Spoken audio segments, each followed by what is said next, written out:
would like to say my best friend, Michael from the world, and everybody said this all day. He loved the Lord Jesus Christ, a true Christian man. He loved the United States of America. He loves everyone here today, especially his wife, Amy Jo. He loved his family so much. He loves Kelly, his son, Donnie and Caleb, Matt, Allie, Caleb, Mo and his wife, family. He also loved his partner, Peter. Loved you. Talk highly of you all the time, Peter. Real good man.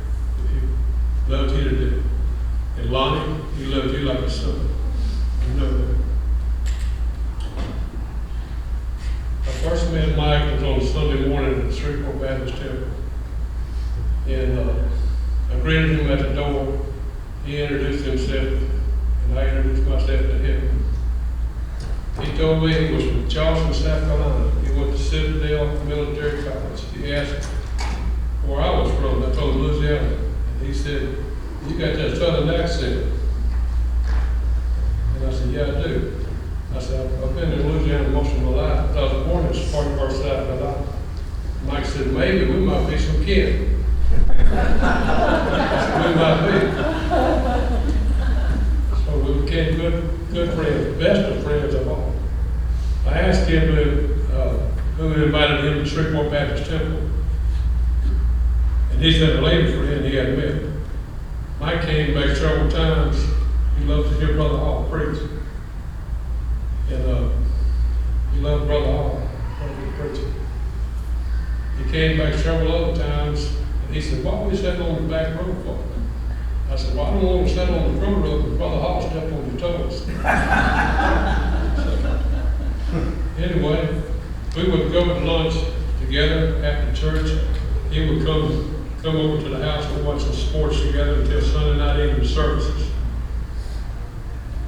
He decided that a lady that had invited him to the church was not the one for him. So I told him, "I'm going to find you a good Christian woman." He said I had to thank her, this lady that introduced him to come to Shreveport Baptist Temple. I had to thank her for inviting me to the church, or we would never have met me or had come to this church. Here comes the best part. I found out a beautiful Christian lady I met several years ago at a revival at Indian Hills Baptist Church. All of us went several times. And we went back to back. Carl Hatch preached. Amy Crew, I met Amy Crew at Indian Hills Baptist Church. And I invited, Amy's friend invited her to our church, Shreveport Baptist Temple. So she came, and I talked to Amy the next year. We got acquainted, and she kept coming to the church. So Mike was asking me, I told Mike I was going to find a nice Christian woman, which I did.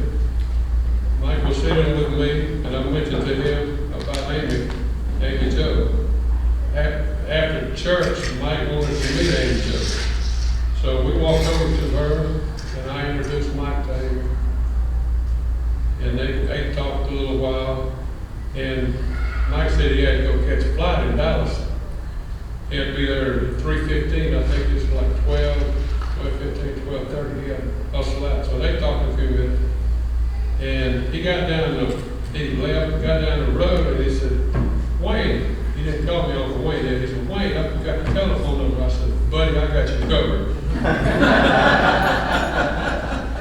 So, anyway, Mike got back to town, and they had their first date on the Saturday of that week. Mike told me, he said, "Uncle Wayne," he started calling me Uncle Wayne about 2 weeks later. He said, "Uncle Wayne," he said, "I want to let you know right now, I'm going to marry that woman, Amy Jo." So anyway, I would tease them, both of them, all the time.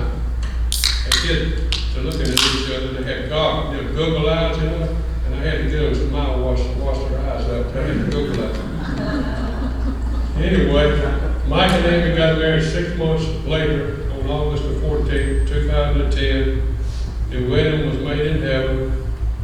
And I would like to say, rest in peace, Mike, my best friend. What a great reunion day. We'll see you again, always overwhelmed. And thank you, Peter, for putting this on.